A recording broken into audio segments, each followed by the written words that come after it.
New ইয়র্কের Manhattan থেকে আপনাদের সঙ্গে আছে আমি খালেদ মহিউদ্দিন। একটু দেরিতে হলেও ঈদ মোবারক বলতে চাই। আজ আমরা যাকে সঙ্গে পেয়েছি তিনি বাংলাদেশের সাবেক প্রধানমন্ত্রী শেখ হাসিনা। পরিস্থিতিতে বাংলাদেশের রাজনৈতিক মেরুকরণ, যারা ক্ষমতায় আছেন, যাদের অন্তর্বর্তীকালীন সরকার, তাদের সম্ভাবনা এবং ভবিষ্যৎ নিয়ে কথা বলার জন্য আজ আমাদের সঙ্গে রয়েছেন বেগম খালেদা জিয়া, বিএনপি সভাপতি। তিনিও আসলে বিএনপি চেয়ারপারসন, তিনিও আসলে চিকিৎসার জন্য লন্ডনে গিয়েছেন। শেখ হাসিনা, আমি আপনার কাছ থেকে জানতে চাইবো যে আন্দোলনে শেখ হাসিনার পতন হলো সেই আন্দোলন সম্পর্কে অন্তর্বর্তী সরকারের প্রধান উপদেষ্টা ডক্টর মোহাম্মদ ইউনূস যুক্তরাষ্ট্রে বিল ক্লিনটনের উপস্থিতিতে একটা অনুষ্ঠানে বললেন যে এই আন্দোলন খুব পরিকল্পিতভাবে চালিয়ে নেওয়া হয়েছে, কিছুই হঠাৎ হয়নি। আমরা আপনার কাছে একটু জানতে চাইবো যে আপনার জ্ঞাতসারে কিংবা অজ্ঞাতে এই আন্দোলন কি শুরু থেকেই কোটার আড়ালে সরকার পতনের আন্দোলন ছিল? চক্রান্তটা শুরু হয়েছিল সেই 2022 সাল থেকেই। কিছুতে আমাকে ক্ষমতায় থাকতে দেবে না। আর বাংলাদেশ যখন উন্নত হয়ে গেছে, যারা এই সুদখোর ইউনূসের তো বহুদিনের লালায়িত স্বপ্ন, আর তার মদতদাতা আজকে এটা প্রমাণিত। সেই ইউএসআইড এর টাকা আর আমেরিকার মদত, পাকিস্তানি আইএসআই এর মদত, জঙ্গি, সন্ত্রাসী, খুনি এরা এবং গ্রেনেড হামলাকারী, বিডিআরে আমাদের সেনা সদস্যদের হত্যাকারী, এরাই হচ্ছে তার শক্তির আধার। তাদেরকে নিয়ে তার পথ চলা, যা আজকে প্রমাণিত সত্য। এবং আমি আরেকটি খবর আপনাদের দিতে চাই। দুর্নীতি দমন কমিশনে ইউনূসের বিরুদ্ধে একটা মামলা হয়েছে। আর শ্রমিকদের অর্থ আত্মসাতের জন্য শ্রমিকদের করা মামলায় শ্রমিক আদালতে ইউনূস কিন্তু সাজাপ্রাপ্ত আসামি। সে কিন্তু একটা কনভিক্টেড আসামি এবং সে চক্রান্ত করে, সন্ত্রাস করে, জঙ্গিবাদকে সহায় করে এবং অপপ্রচার চালিয়ে সে ক্ষমতাটা দখল করেছে। ক্ষমতা দখল করার সাথে সাথে কি করেছে, সে তার আগে থেকেও প্রচেষ্টা ছিল। ইউনূস সেন্টার নামে একটা জায়গা, আপনারা জানেন, গ্রামীণ ব্যাংকের একটা সম্পত্তি 11,000 স্কোয়ার ফিট বিনা পয়সা নিয়ে সেখানে তার ইউনূস সেন্টার, এবং এটা হচ্ছে একেবারে যত রকমের চক্রান্তের জায়গা। ইউনূস ক্ষমতায় গিয়ে কিন্তু নিজে ওই জায়গায় তার যে লোকরা বসা তাদেরকে দিয়ে সারা বাংলাদেশে সার্ভে করার নামে লোক নিয়োগ দিয়েছে। ঢাকা জেলার জন্য 40 জন, আর তাছাড়া সারা বাংলাদেশের জন্য তার প্রায় 80 থেকে 100 জনের টিম। বিভিন্ন জেলায় জেলায় তাদের দায়িত্ব, যেখানে সিটি কর্পোরেশন বা পৌরসভা আছে সেই জায়গার জন্য বেশি করে লোক নিয়োগ, এবং ইউনিয়ন পর্যায় পর্যন্ত সে লোক নিয়োগ দিয়েছে। যাদেরকে সে টাকা দেয় তাদের হাতে মোবাইল ফোন, একদম স্মার্টফোন, তাদের হাতে কম্পিউটার, এবং সমগ্র বাংলাদেশের সমস্ত তথ্য দিয়ে তারা পাঠায়। এই তথ্যের যে তথ্যগুলি সে সংগ্রহ করে যাচ্ছে সেটা হচ্ছে আওয়ামী লীগের নেতারা কে বেশি জনপ্রিয়, অতীতে কে জনপ্রিয় ছিল, বা এমপি ছিল, বা চেয়ারম্যান ছিল, বা কি ছিল, বা ভবিষ্যতে কে হবে, আর বর্তমানেও কে আছে। এই সমস্ত তথ্যগুলি সংগ্রহ করা, বিত্তশালী সম্প্রদায় কাকে সমর্থন দেয়, আওয়ামী লীগকে দেয় না কাকে দেয়, তাদের তথ্য সংগ্রহ করা, এবং আওয়ামী লীগ, বিএনপি, জাতীয় পার্টি, জামাত কার কোথায় কি অবস্থা, ভোটের কি অবস্থা, এই সমস্ত তথ্য সংগ্রহ করার জন্য তার কিন্তু এজেন্ট নিয়োগ করা আছে। এছাড়া সে যে বিশাল গুন্ডা বাহিনী পালে, 1000 মোটর সাইকেল তাদেরকে দেওয়া হয়েছে, এবং তাদের হাতে স্মার্টফোন, এবং কয়েকটা মাদ্রাসা, কিছু ইউনিভার্সিটি, 35টা কলেজ ইউনিভার্সিটির কিছু ছেলে মেয়েকে সে টাকা দিয়ে পেলে পুষে রাখে, এবং তাদেরকে দিয়ে যত অঘটনগুলি ঘটায়। এবং এটা যে তার একটা সেই মানে সূক্ষ্ম পরিকল্পনার ফসল, সেটা সে নিজেই বলে ফেলেছে বিল ক্লিনটনের অনুষ্ঠানে। খুব খুশি মনে হাত বার নাচিয়ে বলল যে এটা এখানে ছাত্র না, জনত না, এটা হচ্ছে তার ম্যাটিকুলাস ডিজাইন করা মাস্টার মাইন্ড দ্বারা এই এমন ঘটনা ঘটিয়েছে যে শেখ হাসিনাকে ক্ষমতা থেকে হটিয়ে সে অবৈধভাবে জোর করে ক্ষমতাটা দখল করে নিয়েছে, মানে ডাকাতি করে ক্ষমতা নেওয়া। এবং ক্ষমতা নেওয়ার পরে আওয়ামী লীগের উপরে যত রকমের অত্যাচার, আর এই অত্যাচারে আরো উৎসাহিত হয়ে বিএনপি আর জামাত তো আছেই। কারণ জামাতের কথা হচ্ছে আমরা যুদ্ধাপরাধীদের বিচার করেছি, যেখানে জিয়াউর রহমান যুদ্ধাপরাধীদের মন্ত্রী করেছিল, আর যারা সাজাপ্রাপ্ত আসামি তাদেরও ছেড়ে দিয়েছিল। গোলাম আজম পাকিস্তানি পাসপোর্ট নিয়ে পাকিস্তানে ছিল, তাকে আবার ফিরত এনেছিল। কাজে তাদের আমরা বিচার করেছি, কাজে সেই প্রতিশোধ নেবে। আর জাতির পিতা বঙ্গবন্ধু শেখ মুজিবুর রহমানের হত্যাকারীদেরকে জিয়াউর রহমান ইন্ডেমনিটি দিয়েছিল, দায় মুক্তি, তাদেরও বিচার করেছি। আজকে আপনারা দেখেন 7ই জুলাই 2024 সালে যে আন্দোলন, পুলিশ তো কিছু বলেনি আন্দোলনকারীদেরকে, আমরা তো কিছুই বলিনি, বরং তাদের সাথে আলোচনা করা, তাদের পাশে থাকা।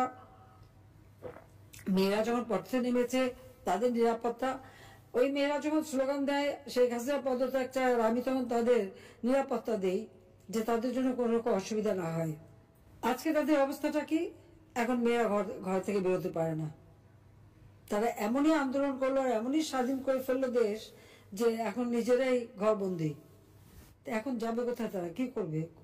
আর সেই যেটা কোনো কোটা ইস্যু ছিল না, সেই কোটা আন্দোলনই বা তাদের কোথায় গেল? আর এখন সপ্তদলীয়করণ, এই অস্ত্র লাঠি সোটা নিয়ে চিফ জাস্টিসকে পদত্যাগ করতে বাধ্য, জজকে পদত্যাগ করতে বাধ্য। কোনোদিন এই অবস্থায় কখনো বাংলাদেশকে ভাবতে পারেনি। শিক্ষকদের চাকরি থেকে বের করে দিচ্ছে, ইউনিভার্সিটি, কলেজ, স্কুল সব জায়গায় ছাত্রছাত্রীদের অপমান করাচ্ছে, প্রতি পদে পদে চরমভাবে মানবাধিকার লঙ্ঘন করে যাচ্ছে। বাড়িতে ছোট শিশু তা থাকা সত্ত্বেও বাবা মাকে গ্রেপ্তার করেছে, বাবাকে তাকে মাকেও। তো বাচ্চাটাকে কে দেখবে? কি হবে তার? 93 জন আইনজীবীর বিরুদ্ধে মামলা, তারা সারেন্ডার করেছে, তাদের জামিন দেবে না। কিছু জামিন দিয়েছে, কিছু দিচ্ছে না। মানে আপনি যে বিচার চাইবেন সেই সুযোগটাও নাই। আইনজীবীদের এইভাবে গণহারে মামলা দেওয়া, গ্রেপ্তার করা, পৃথিবীর কোনো সভ্য দেশে এরকম ঘটনা ঘটে বলে আমার তো জানা নেই, আমি তো দেখিনি। কাজে বাংলাদেশ আজকে কি? আইনের শাসন নাই, ন্যায় বিচার পাওয়ার অধিকার নাই, নারীদের কোনো স্বাধীনতা নাই। এবারে ঈদে শ্রমিকদের কান্নায় ভরা, 1100 ইন্ডাস্ট্রি বন্ধ, শ্রমিকদের কাজ পায় না। তার উপর আমার আওয়ামী লীগের নেতাকর্মীদের ঘর বা বসত বাড়ি, ব্যবসা প্রতিষ্ঠান, তাদের গরুর খামার, মৎস্য খামার, মুরগির খামার, ফলের বাগান সবই ধ্বংস। দোকানপাট যা ছিল একেবারে সব ভেঙে চুরে লুটপাট করে জ্বালিয়ে পুড়িয়ে নিঃস্ব করে দিচ্ছে। কেন? আওয়ামী লীগ যেন আর কোনোদিন মাথা তুলে দাঁড়াতে না পারে, এটাই তাদের চেষ্টা। হাজার হাজার ছাত্রছাত্রীরা আজকে লেখাপড়া করতে পারে না, ডিগ্রি কেড়ে নেয়, তাদেরকে পড়াশোনা করতে দেবে না। একটা মেয়ে পরীক্ষা দিতে গেল, তাকে কিভাবে লাঞ্ছিত করলো, তাকে যারা মারলো, চুল ধরে টেনে মাটিতে ফেললো, পুলিশ দাঁড়িয়ে থাকলো, সেনাবাহিনীর সদস্য দাঁড়িয়ে থাকলো, অপরাধীদের কিছুই বললো না। আর যে মার খেলো সেই মেয়েটাকে ধরে নিয়ে জেলে পড়লো। এই পুলিশ, সেনাবাহিনী হোক, প্রশাসন হোক, জনগণের ট্যাক্সের টাকা তারা বেতন পায়। আর তাদের সকলেরই আমি কিন্তু জীবন মান উন্নত করে দিয়েছি, বেতন ভাতা বাড়িয়ে দিয়েছি। কিন্তু এখন কি দেখলাম, তাদের কাছ থেকে জনগণ ন্যায় বিচার পেতে পারে না। এটা কোন ধরনের অবস্থা? একটা ইউনিয়ন পর্যন্ত এজেন্ট লাগিয়ে দিয়ে হাজার হাজার টাকা কোটি টাকা খরচ করে ইউনুস এখন কিভাবে আওয়ামী লীগ, 14 দল, মুক্তিযোদ্ধা, তাদেরকে নিঃস্ব করে দেওয়া, তাদেরকে ধ্বংস করে দেওয়া, সেই চেষ্টাই করে যাচ্ছে।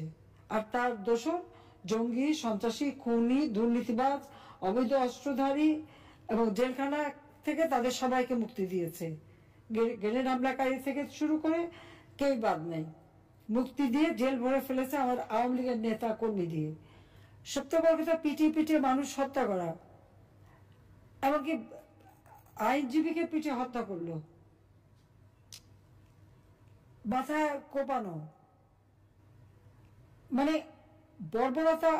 পাকিস্তান আর্মি গুলি করে মানুষ মারত, আর এরা এমনই বর্বর যে পিটিয়ে হত্যা, এমনকি অন্তঃসত্ত্বা নারী পুলিশ কনস্টেবলকেও ছাড়েনি। আর আমাদের মেয়েদের উপরে ইফতার বন্টন করছে, তাকেও, তার উপরেও জুলুম, তাকেও মেরে পাতা ফাটিয়ে দিয়েছে এবং কয়েকটা সেলাই পড়েছে। তো এইভাবে অত্যাচার, নির্যাতন তারা চালিয়ে যাচ্ছে। আর মামলা দেওয়াতে তো আমার মনে হয় আমি এই পর্যন্ত যত হিসাব প্রায় 70,000 মামলা আর এজাহারভুক্ত আর অজ্ঞাতনামা ধরলে প্রায় 4-5 লাখ হবে আসামি করে দিয়েছে। কারণ আমার বিরুদ্ধেই তো কতগুলি মামলা, 288টা মামলা, তারপর আর একটা দিয়েছে রাষ্ট্রদ্রোহী মামলা। আমি নিশ্চয় জিজ্ঞেস করি রাষ্ট্রটা কার? আমার বাবা তার জীবনটা উৎসর্গ করেছে, আওয়ামী লীগের নেতা কর্মী তাদের জীবন উৎসর্গ করে এই দেশ স্বাধীন করেছে। আমি জনগণের নির্বাচিত প্রতিনিধি, জনগণ আমাকে ভোট দিয়েছে, পার্লামেন্টারি পার্টিতে আমি ভোট পেয়েছি, সমর্থন পেয়ে সরকার গঠন করেছি।